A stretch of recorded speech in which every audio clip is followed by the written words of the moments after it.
Yeah, welcome to my talk about a race against time, how to exploit race condition in web applications. Before I start with my talk, I want to say a few words about me. My name is Javan. I work as a senior application security specialist at Sage. And in my day-to-day job, I support software engineering teams, securing the software development lifecycle, integrating tools, shifting security left, and giving recommendations for vulnerabilities that we receive from different sources like bug bounty, pen tests, or from our tools. I have a background in penetration testing, mostly web applications, and on the side I'm lecturing secure coding at the DHBW University in Germany. I have a master in IT security management, and most of the research I'm presenting you today was part of my master's dissertation. I love open source projects, so I'm a big contributor to different type of projects, for example, over SAP, but I also have my own projects on GitHub, like vulnerability scanners. And of course, you can find me on Twitter. So the agenda today, first, the theory, what are race conditions? We will look at some examples from the real world. Then I will show you a vulnerable PHP code snippet. We will see if you are able to spot the race condition vulnerability in there. Next, I implemented a vulnerable web application, so we can try out different race condition vulnerabilities from different attack scenarios inspired by real-world examples. And I also tested this vulnerable web application with our secure software development lifecycle practices, like static code analysis, dynamic security testing. And yeah, we'll show you some results from that. And then we will take a look at some attack tools, how we can exploit race condition vulnerabilities. I've implemented my own attack tool based on the research, but we also will look at the current attack tool landscape, what's out there, what we can use, and then I will show you the research results, how we can improve the exploitability and the reliability of our testing tools. Yeah, and this will be shown in the live demo, and finally a conclusion to the theory. So what are race conditions? The first statement here is from the OWASP website. And what I want to highlight on this one is the last sentences.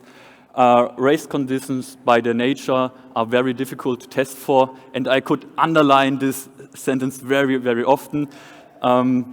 It's very difficult to exploit. Sometimes you only find them by accident. And Maintrack mentioned on there also, they mention it's a research gap still. And yeah, but I didn't explain you what's a race condition. So again, what is a race condition? So a race condition is when you have multiple processes, threads, accessing the same shared resource. Could be the shared resource is a database, a file, or something. And yeah, a race condition is when you access this data with multiple processes, and then you have unintended results, unintended states by some overlapping of these processes. So in case of web applications, we might need multiple HTTP requests accessing the same function, yeah, and running the same code. So knock, knock, race condition, race condition, race condition, who is there? That's a common joke about race conditions, and it's a good example how they work. Like we have one thread doing the print of knock, knock, who is there? And then we have another thread jumping in and saying print line, race condition, race condition, race condition. And so there's a small time delay between the first print, knock, knock, and who is there? And then another thread kicks in and prints these statements. So one example. But why do we need to care about race conditions? What could go wrong with our application? So in general, you can say any action on your web application in your business logic where you, which is only allowed a limited number of times. So this would be, for example, if you have a brute force mechanisms in place, which only allows you to log in 5 times per minute or something. So a race condition vulnerability, yeah, you could try to bypass that rate limit for the brute force. But also another example is overdrawing limits in your bank account.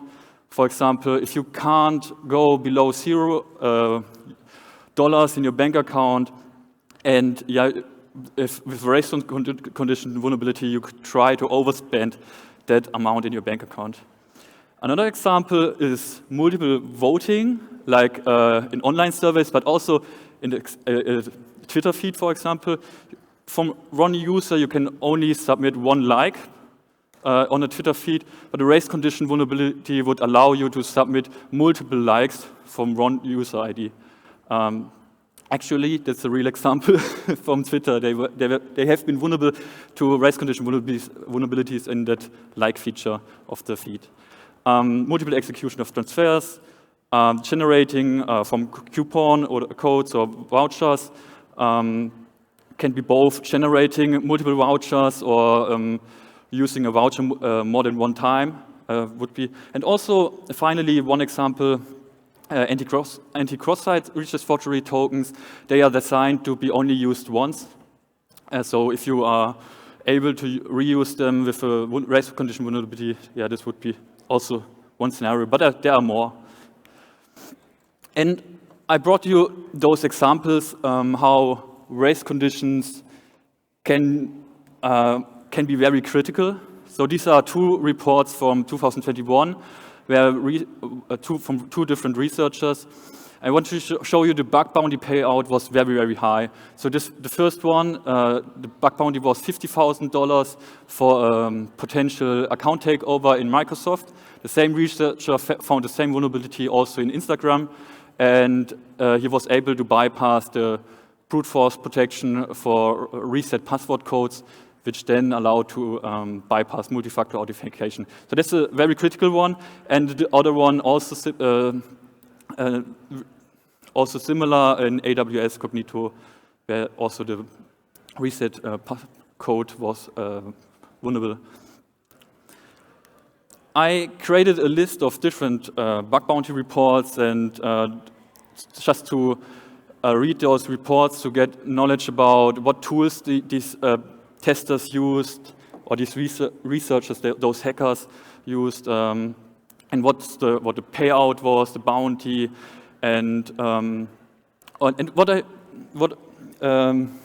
I noticed is that, for example, if one application is vulnerable to a race condition vulnerability, there's a high chance that there are more than only one. So, for example, HackerOne, the bug bounty platform, they had themselves 6 race conditions vulnerabilities, Shopify 3. So if you find one, there might be more.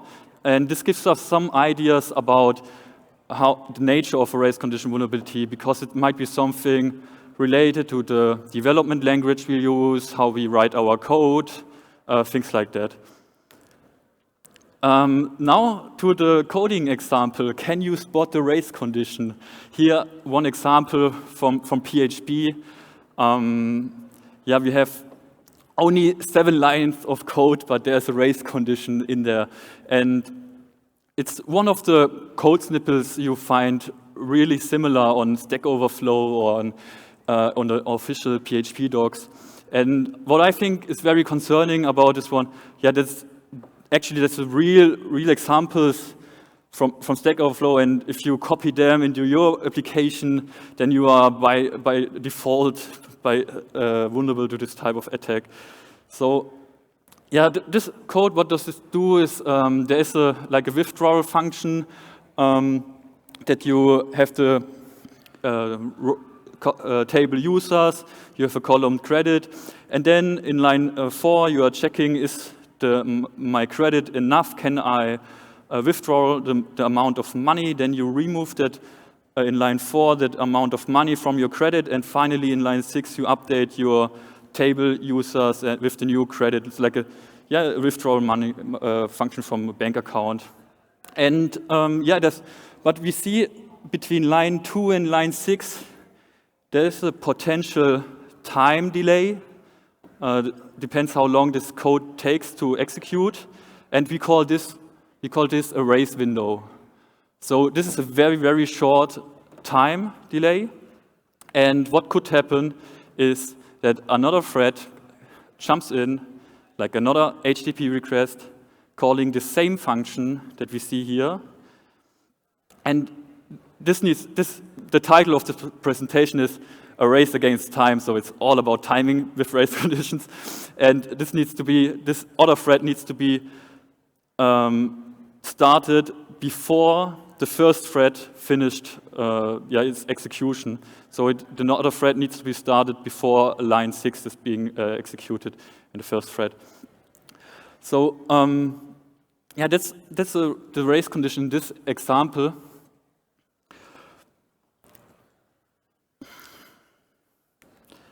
Good. So now a few examples how we could fix these race conditions in the code. I just show you 3 examples, but especially for PHP, there are more techniques that we could use. But these are general. It works for nearly every coding language. So the most obvious one is a locking before line 2 and the unlock after line 6. So it means no other thread could work on the same data set at the same time. Another one, which I also have seen in practice, this fix was the second one, append the condition to the update statement where we check, before we update the credit with the new amount of money, we check, is the credit still the same? Did it change in the meantime? Which would mean if this one is, if the credit got changed by another process in the meantime, it would just not execute the update statement. So it's kind of a fail-safe solution. It's not good. I would not recommend it, but it works if you have to write a hotfix somewhere. Another option is to use the select for update statement, if this is possible. So depends on what type of SQL statements you are using. In this case, it would work. You could write everything into one SQL statement. Then we don't have a time delay in our code between those executions. But it's not always possible. For example, if you work with, could be other scenarios, like it doesn't need to be first a select and then update. It could be select and then insert or something else. So we can't always combine everything into one SQL statement.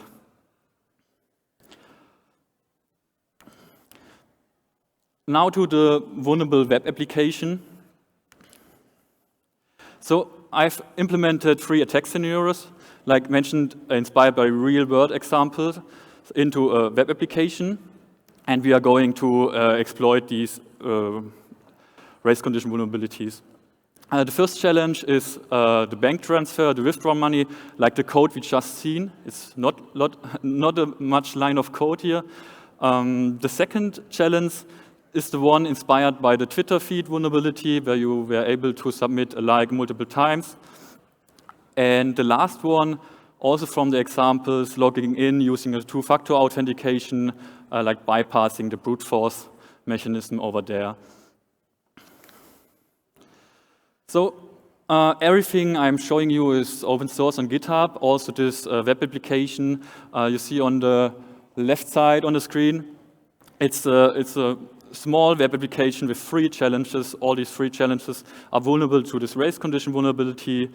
And it uses a default MariaDB and PHP configuration. You can use the Docker Compose template to start it. And it's everything by default. You see the versions, everything running on the latest versions. And you can try the different attack tools on this web application.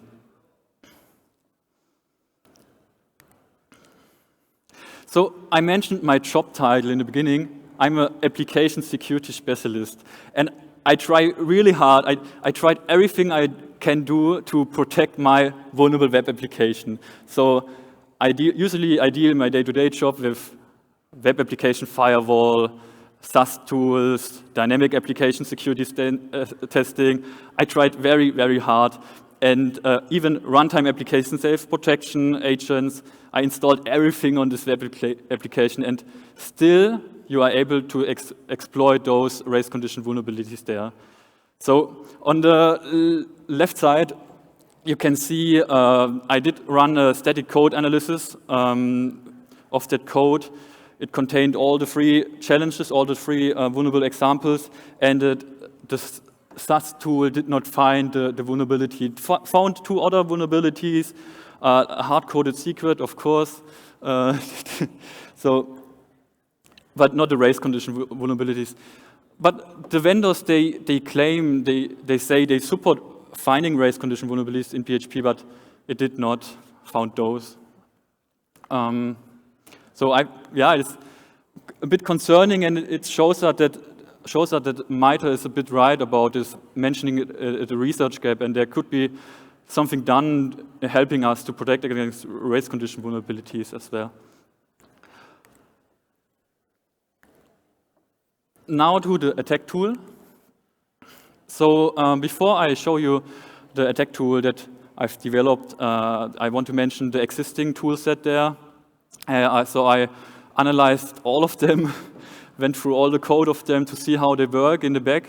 And there's RC exploit, raise the web, raise pawn, security racer, which is like a browser add-on that you can use and then sends the request from the client side.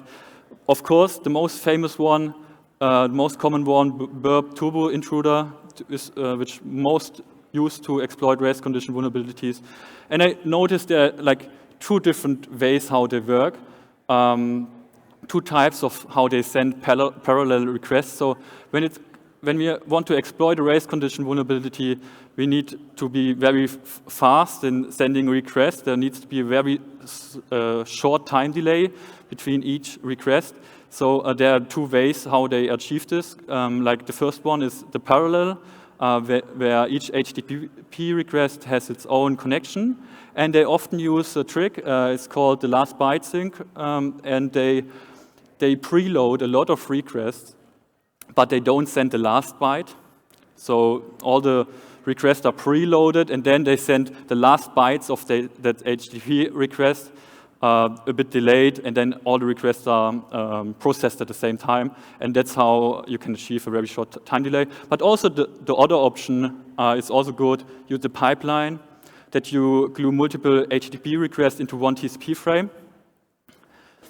And finally, I want to mention curl, because I saw a lot of bug bounty reports on HackerOne just using curl, and what they did is just chaining some curl request with the AND operator together, and it's not the best option you can do. I think this is one of the worst performance you can do, but it worked. It can work if the time window you are trying to exploit is very big, but it's not really reliably. So in 2019, curl introduced a feature. It's called minus parallel or minus flag, which improves this a lot. So if you want to exploit race conditions, you can even use curl to do this, just using the minus parallel flag. So I haven't seen it yet in use, but it should work. So now to the proposed attack tool architecture. So this is the tool I've developed based on this research. It works a bit different from what we've seen existing. So what I wanted to change is the main difference is that now I have a race routine infrastructure with multiple servers, and I have a distributed approach, which means I use multiple servers to send the request at the same time, and with that I have a better, a shorter time delay between each request being processed in the application. So let's start from the beginning. So the first step is you have your browser, it's like a browser add-in, and then you enable the monitoring. You select the request which you want to intercept. So there's an interceptor running, and then you say, okay, this API call, for example, the API call which is submitting the like on the Twitter feed, this one, I want to attack this one, I want to forward this. Now the second step, I want to forward this request to my race dispatcher on the race routine infrastructure, and then this dispatcher is forwarding this request to the other servers which we created, and then all the servers are running that HTTP request at the same time, hitting the target, and with a very short time window between each request.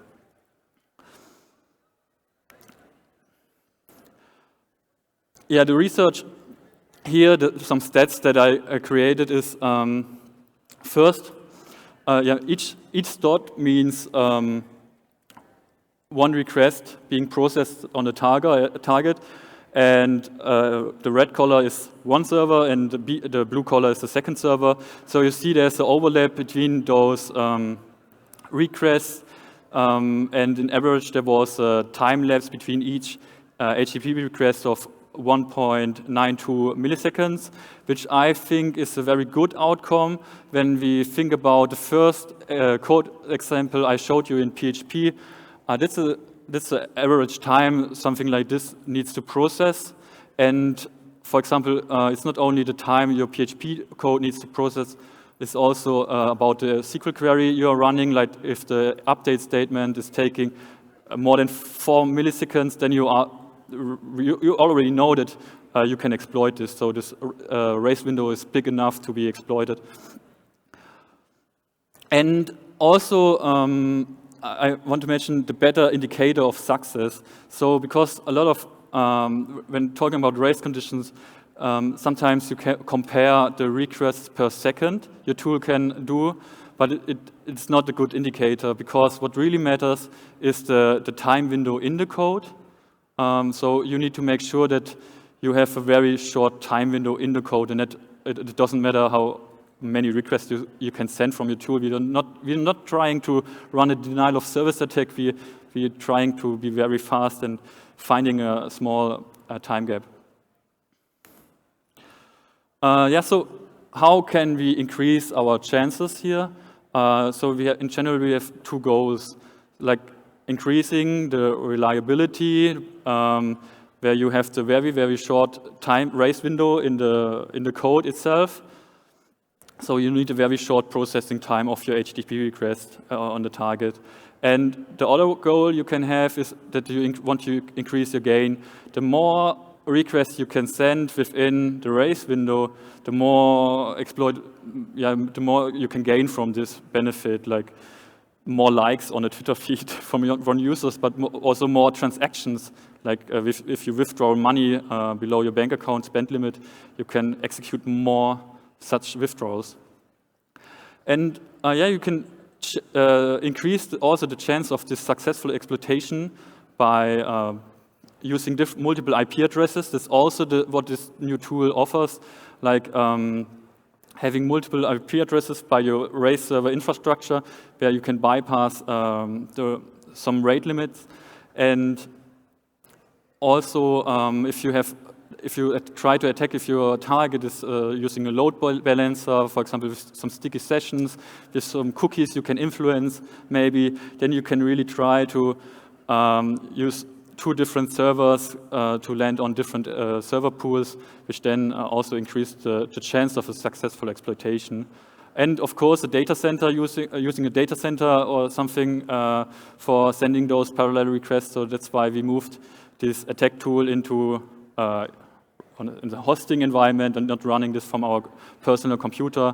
And it's also benefiting us if we decrease the distance between the target and the attacking server. Maybe we can choose to run or host our attack in the same data center in AWS. That's possible. So yeah, we can run it from everywhere. We can deploy it to everywhere. Additional to techniques to increase the exploitability of race conditions, you can slow down the target with application denial of service technique. Like you can try to run a search query in that application. If there is something, you can try to do this and keep the database busy. Because this increases a lot your chances of exploiting. I've seen this in practice, and you can also monitor the target. You can select a very busy time frame with heavy user time, where you know the server is currently very slow, and then you have bigger time windows for your successful exploitation. Now it's time for a demo. So on the left side, no, on the right side, we see the application. It's with the 3 challenges, and we are going to exploit the second one with the poll votes or with the like indication. And what I've opened is I'm using here Firefox, and I've started the browser add-in, the HTTP request interceptor, and I'm saying it start intercepting. And then I go to the application, I click on the action to like a feed, and then I say proceed with the request, and the next step is to forward that request. So now I'm clicking on raise it, which means I'm forwarding it to my raise dispatcher, which is then using a list of servers. So you see there's a column with 3 servers, so now I'm using all these 3 servers to run this attack.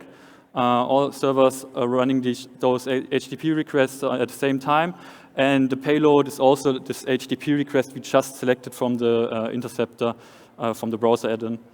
And we also can add some configuration, like how many requests we want per connection, or do we want it to be repeated on the server. So now we click on raise it.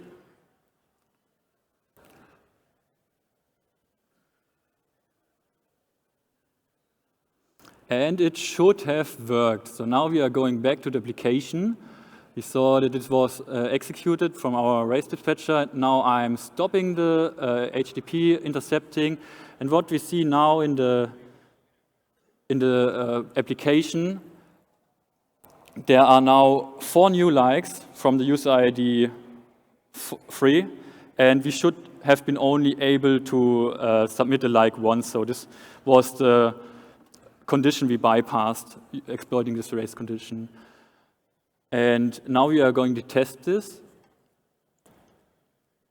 So I open the reload application to see all the likes. And then I try to submit another like from the user ID 3. And then it tells me there's one print message saying already liked, can't like twice. So I can't exploit this raise condition any further. Yeah, like the condition, the business logic blocking me is working. Good. There's also over SAP integration, which you can use to generate API commands. So what I showed you from using the browser, from intercepting the request there, is also possible to be automated in your security tests. So because we saw there's a lack of supporting tools in DAST or in SAST, we might need to create our own security tests, so we could integrate them there. But also, this is also helpful when you want to do manual testing as part of bug bounty research or the penetration testing. You can use over SAP and select the HTTP request over there and forward it to the raise routine infrastructure to exploit it. Yeah, so it could be automated in testing. So let's wrap this up with some conclusions. The testing for race conditions, it needs a very good understanding of your business logic. It's something automated tool is difficult to find. So it's one of the reasons why we still need a penetration test. It's something we can't automate that good. We have checked security practices, SAST, DAST, that did not help to find those vulnerabilities. And also what you can do is perform reviews using modeling language, but also code reviews with a focus on concurrent architectures. In general, also improve the discoverability, spread awareness about this type of vulnerability. We are always talking about OWASP top 10, but there's more than just OWASP top 10, and especially with race conditions, included in your pen testing and bug bounty scope, because that's what those things are for, to find such vulnerabilities. And what we often see in bug bounty policies, or that a denial of service is excluded, that you are not allowed to run a denial of service attacks on the vulnerabilities. And I want, if you run a bug bounty program or anything, explicitly allow testing for race conditions, so researchers know that they can test for this one. And of course, you can integrate such testing for race condition vulnerabilities in your end-to-end security test. And I think still mentioned by Mitra is a research gap. We can do more about this. I expected some coding, some solutions, some vendors like static code analysis, that they are able to find such vulnerabilities, and they did not. So I think there can be something done. And then finally, use a distributed attack architecture like the one I've showed you. The proposed tool is on GitHub. You can install it in your browser, works like a browser extension. You just need to set up this additional exploiting infrastructure. And yeah, we can say it's a race against time and not a race against the number of requests per second. So we don't want to run a denial of service attack. We only need a few successful requests with a very, very short time delay, race window between them. And yeah, that's why it's a race against time. So you will find some reference here if you want to look something up. But that's it from my side. Thank you very much. And I'm happy to take any questions. You can find me also on Twitter or on LinkedIn, but maybe we have also now time for some questions here.